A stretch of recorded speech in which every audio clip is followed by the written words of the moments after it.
Die Kinder der 70er, die ein Autoquartett hatten, die wissen ganz genau, was ein Mercedes 450 SEL 6.9 ist. Denn mit dieser Karre haben sich alle anderen Karten schlagen lassen, damals auf dem Schulhof. Jetzt sitze ich drin im Super Mercedes der 70er Jahre und kann euch zeigen, wie er sich anfühlt, kann euch ein bisschen was aus seiner Geschichte erzählen, von seinem Design, von seiner Technik. Seid einfach mit dabei, wenn wir diesen überdrüber Mercedes der alten Bonner Republik jetzt gemeinsam erleben.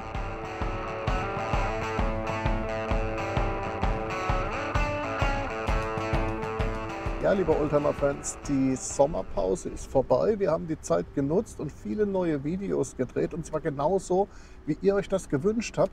Wir zeigen die Autos nicht nur in der Messehalle. Da mussten wir im Winter natürlich irgendwie unterkommen, weil draußen die Straßen salzig waren. Aber jetzt im Sommer können wir euch die Autos in Aktion und auf der Straße zeigen. Das macht uns glücklich und wir können tatsächlich die ganze Geschichte erzählen.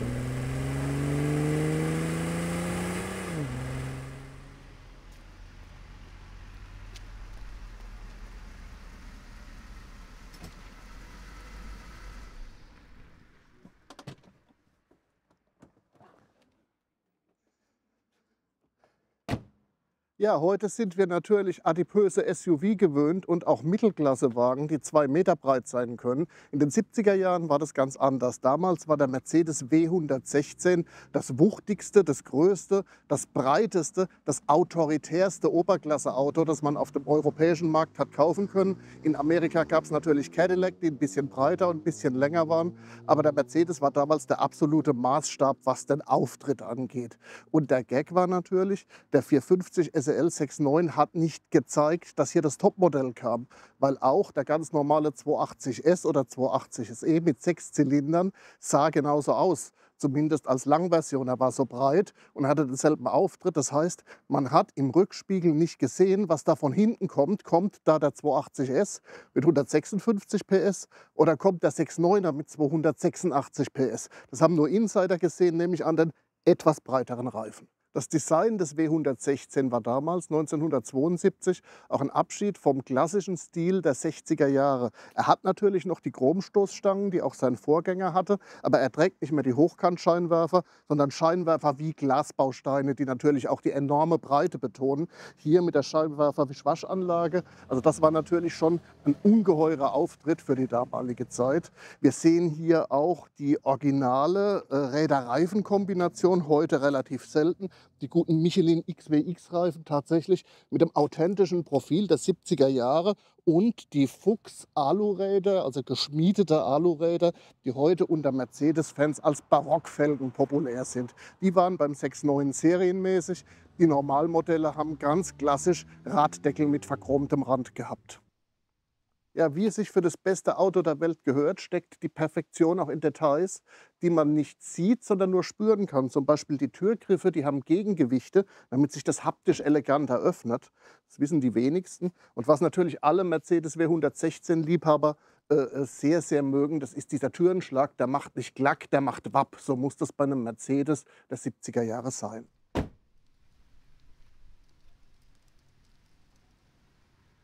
Ja, aus heutiger Sicht fragt man sich natürlich, warum steht da hinten 450 SEL 6.9 und nicht einfach 690 SEL. Das hat eine einfache Erklärung. Es gab bei Mercedes damals noch den Mercedes 600, das wirkliche Topmodell, hauptsächlich für Superreiche und für Oligarchen und Plutokraten jeder Art. Und das durfte natürlich nicht übertroffen werden. Deshalb 450 SEL 6.9, wobei viele, viele Besitzer des Topmodells darauf verzichtet haben, zu zeigen, was sie da haben. Da gab es den Code M260 bei Mercedes ohne Aufpreis und dann fielen die Schriftzüge hinten weg und keiner konnte sehen, was da wirklich überholt hat. Es ist natürlich keine Überraschung, dass ein Auto wie der W116 einen Kofferraum hat, das ermöglicht, dass der Vorstand und seine Gattin mit diesem Wagen 2 Wochen an die Côte d'Azur fahren können. Also es ist tatsächlich eine riesige Kofferhöhle, die wir da sehen. Eine Mercedes-Besonderheit damals, das Wanndreieck hier im Kofferraumdeckel, damit man es wirklich gleich, wenn wirklich mal was sein sollte, rausnehmen kann. Mercedes war und ist natürlich führend auf dem Gebiet der passiven Sicherheit und Unfallforschung. Das ist ein kleines Ergebnis davon. Und was natürlich zum 6.9 gehört, diesen Kofferraumdeckel wirft man nicht zu, den schließt man ganz elegant mit einem Klick. Den legt man einfach auf und drückt ihn zu. Ja, dann werfen wir doch mal einen Blick auf den Wundermotor der 70er Jahre. Man muss sich überlegen, nur die Amerikaner hatten mehr Hubraum. BMW war damals bei 3,3 Litern, Audi war noch nicht in der Oberklasse. Wir haben hier Stefan Gäbe, den Besitzer des Autos. Der wird mir jetzt hoffentlich die Frage beantworten, wie man arbeitet an einem Mercedes 600 Motor, den man in den W116 geschulöffelt hat. Weil ich sehe hier nur eine riesige Schlangengrube. Stefan, wie ist es daran zu schrauben? Flucht man da manchmal oder gewöhnt man sich dran? Manchmal flucht man gewöhnt sich dran. Es ist gut durchdacht. Zum Beispiel, um an die Zündkerzen zu kommen, kann man einfach diesen Scheinwerferbehälter beiseite legen und schon kommt man daran. Das geht wunderbar. Du hast ihn aber nicht komplett überholen müssen. Nein, den Motor nicht, nur die Karosserie. Das heißt, der ist noch im ungeöffneten Werkszustand. Ungeöffneter Werkzustand. Das heißt, du hast mir gesagt, der lief erst in der Schweiz, dann in Frankreich. Sehr viel mehr als Tempolimits hat er nicht erlebt. Ja. Seit wann hast du ihn? Den habe ich seit 25 Jahren. Das heißt, du hast relativ früh noch versucht, einen zu finden. Warum 6.9? In meiner Ausbildung als Kfz-Mechaniker bei Mercedes stand so einer in der Werkstatt. In grün. Und das war so der heilige Gral der anderen Mechaniker. Und dann habe ich gesagt, den heiligen Gral, den brauche ich später mal. Und du hast nach einem Top-Auto gesucht damals oder nach einem Restaurierungsobjekt? Nach einem Restaurierungsprojekt. Ein Top-Auto war damals schon sehr teuer und dann habe ich gesagt, nein. Und da wir einen Karosseriebauer in der Firma haben, habe ich gesagt, komm, ich kaufe eins zum Restaurieren. Das heißt, restaurieren heißt ziemlich viel Karosserie, viel Rost und ja, was hast du alles neu gemacht? Viel Rost. Das Einzige, was alt ist, ist der Kofferraumdeckel und die Tür vorne links. Der Rest ist alles neu. Das heißt, es ist auch das Dach neu bei diesem Auto. Ja. Wie kam es?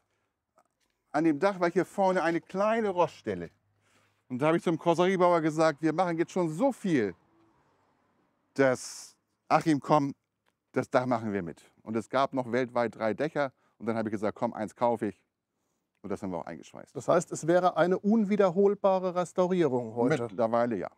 Ja, das heißt, du hast auch ein neues Armaturenbrett damals noch bekommen? Ja, das letzte aus Südfrankreich in Braun. Gäbe es auch nicht mehr? Gibt es auch nicht mehr, nein. Also alles richtig gemacht, ja, oder? Und dann hat dein 6.9er noch eine Besonderheit, Stefan, habe ich gerade gesehen.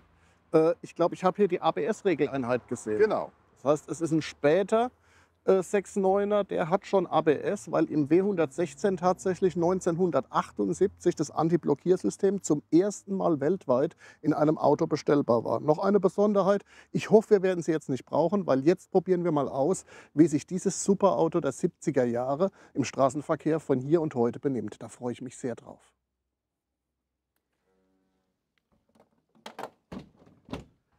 Dieses Video wird unterstützt von Classic Data. Das sind seit 40 Jahren die Spezialisten, wenn es um die Begutachtung von Old- und Youngtimern geht, wenn es um den Marktwert geht, wenn es um den Originalzustand geht. Nicht nur für den 6.9er von Mercedes, sondern für alle Klassiker.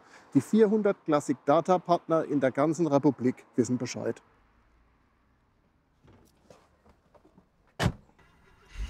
Ja, jetzt haben wir den 6.9er von außen gesehen und haben seinen Motor bewundert. Und jetzt wollen wir mal schauen, wie es sich heute im Straßenverkehr anfühlt. Auch wenn es die berühmte Autobahnsteigung aus dem Prospekt hier in Norddeutschland nicht gibt. Der Prospekt verspricht nämlich die Autobahnsteigung, die sieht man nur, aber man nimmt sie beim Fahren nicht wahr. Die fehlt uns hier. Aber ein paar schöne glatte Straßen haben wir natürlich trotzdem, um zu sehen, wie es sich anfühlt. Ansonsten muss ich sagen, ich fühle mich hier so ein bisschen unbefugt in diesem Auto, weil tatsächlich in den 70er Jahren waren es die Spitzen der Gesellschaft, die sowas gefahren haben. Also kleiner Auszug aus der Kundenliste. Im 6.9er saßen damals unter anderem Franz Beckenbauer, Herbert von Karajan, Rudi Carrell, aber auch Ritchie Blackmore, der Deep Purple-Gitarrist. Die haben alle dieses Superauto gefahren, um auf ihren Tourneen und auf dem Weg zu den Auftritten schnell am Ziel zu sein. Und wir lassen ihn jetzt hier mit knapp über Leerlaufdrehzahl einfach mal hier so durch die norddeutsche Kleinstadt strömen. Wir hören eigentlich gar nichts. Ja, wir hören ein bisschen Abrollgeräusch von den Reifen und sagen wir, ein subkutanes Summen vom Motor. Aber sehr viel mehr nehmen wir hier nicht wahr.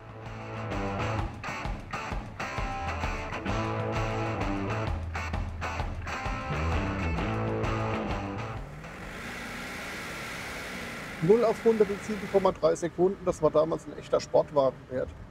Auch heute muss man mit so einem 6.9 nicht wirklich langsam unterwegs sein. Ja, auch wenn natürlich die Lenkung in puncto Präzision nicht mehr ganz den heutigen Ansprüchen genügt. Aber wir wollen da, glaube ich, auch nicht zu kritisch sein. Ein Superauto ist auch heute noch ein Superauto, auch wenn man ein bisschen arbeiten muss am Steuer.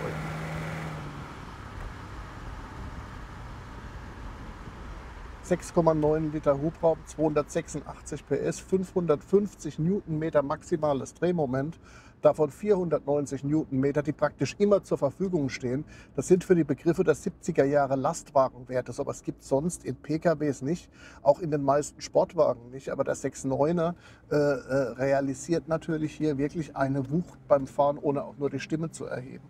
Das kann durchaus auch heute noch beeindrucken. Die Verbrauchsfrage begleitet den Mercedes 450 SEL natürlich schon sein Leben lang.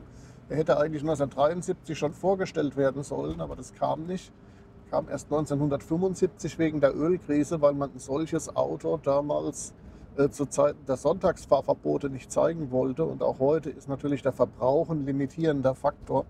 Die Tester in den 70er Jahren haben Verbräuche von 3, 4, 25 Litern erreicht. Die sind natürlich auch voll gefahren, aber auch für heutige Begriffe wird es sehr, sehr schwer sein, so einen Wagen, sag mal, weit unter 17, 18 Litern zu bewegen, sodass aus heutiger Sicht der Verbrauch der Punkt ist, der so ein Auto tatsächlich in den Sonntags- und Ausnahmefahrmodus zwingt. Was heute natürlich sehr gewöhnungsbedürftig ist, ist dieses riesige Lenkrad, das dieser Mercedes hat, wie alle Mercedes dieser Generation. Das ist noch ein Überbleibsel aus der Zeit vor der Servolenkung, dass man einfach auch ohne Servohilfe einparken sollte mit Hilfe dieses großen Lenkrads. Es soll damals übrigens in Halbweltkreisen Wettbewerbe gegeben haben. Also sagen wir, die Herren Automatenaufsteller und auch aus dem Zuhältergewerbe haben gerne mal 100-Markscheine ans Armaturenbrett geklebt und gewettet, derjenige, der ihn bei voller Beschleunigung greifen kann auf dem Beifahrersitz, dem gehört er. Da haben natürlich die Leute, die den 6.9er nicht kannten, in der Regel den kürzeren gezogen.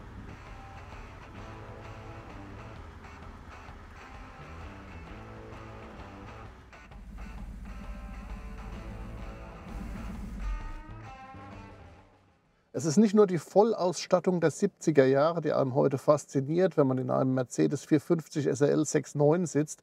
Es sind auch Details wie die Dicke der Türen und die Dicke der A-, B- und C-Säulen, die zeigen, dass damals die passive Sicherheit ein ganz zentrales Verkaufsargument war, als 1972 diese S-Klasse auf den Markt gekommen ist.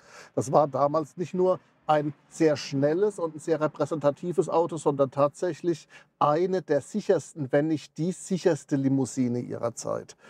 Wir sehen ansonsten viele Details, die erst viel später selbstverständlich geworden sind.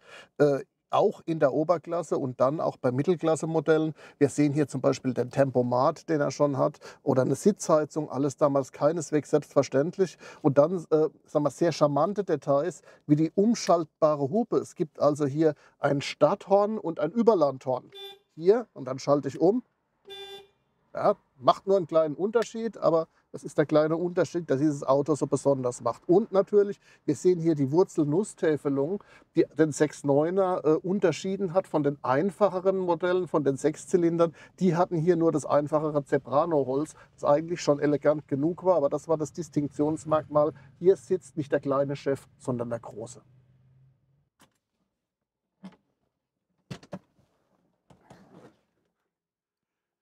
Ja, die Begegnung mit dem 450 SEL 6.9 ist immer wieder beeindruckend. Also mir geht es so, ich frage mich jedes Mal, ob ich dieses Auto duzen darf oder ob ich siezen muss.